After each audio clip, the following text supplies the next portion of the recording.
এখানে কিন্তু অনেকের ধৈর্যের বাঁধ ভেঙে যাচ্ছে, কি যাচ্ছে না সবাই? প্রায় সবাই তো ব্রাহ্মণবাড়ি যাবো আমরা নাকি? বিশেষ করে এখন অবস্থান করিতেছি ঢাকা বিমানবন্দর রেলওয়ে স্টেশন। এখানে দেখতেই পারতেছেন হাজার হাজার যাত্রীর সমাগম। কিন্তু সবচেয়ে দুঃখের যে বিষয়টা, আজকে কয় তারিখ? আজকে কয় তারিখ ভাই?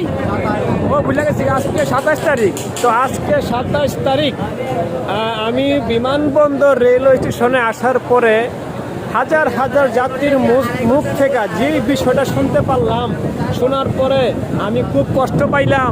সেটা হইতেছে গিয়া, ধরেন 8টা বাজে একটা ট্রেন, সেটা 8:10 বা 8:05 ছাড়ে, কিন্তু ওই ট্রেন ছাড়ে গিয়া 12টা বাজে। আবার 12টা বাজে ট্রেন ছাড়ে 4টা বাজে, 4টা বাজে ট্রেন ছাড়ে রাত 8টা বাজে। এই যে এইখানে আমাদের সামনে দেখবেন অনেক যাত্রী, তারা অনেকেই যাবে ব্রাহ্মণবাড়িয়া, আখাউড়া, এই সমস্ত ইত্যাদি অনেক জায়গায়।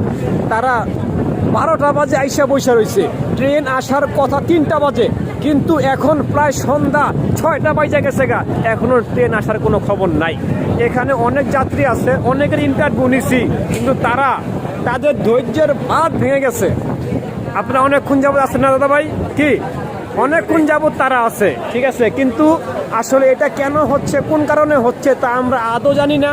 অনেকেই বলতেছে ট্রেনের যে চালক ড্রাইভার, কেউ কয় ঘুমাইতেছে, আবার কেউ কইতাছে যে চাক্কা লিক হয়ে গেছে। ও মা, আগার বাগার বহুত কথা।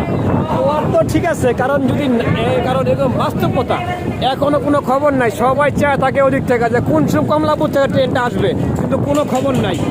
সবাই একটা ভোগান্তির ভিতরে আছে। এই দেখেন, তাকায়া দেখেন, ওই যে ট্রেন আইতাছে, ট্রেনের শব্দ শুই না, এখানে হাজার হাজার যাত্রীরা দেখেন কি খুশিটা হইছে। সবাই দেখেন, যেমন এখানে মিষ্টি বিলাইবো, ওই যে ট্রেন বলতেছে যে একটা ভোগান্তির ভিতরে পড়ছে যাত্রীরা। High high.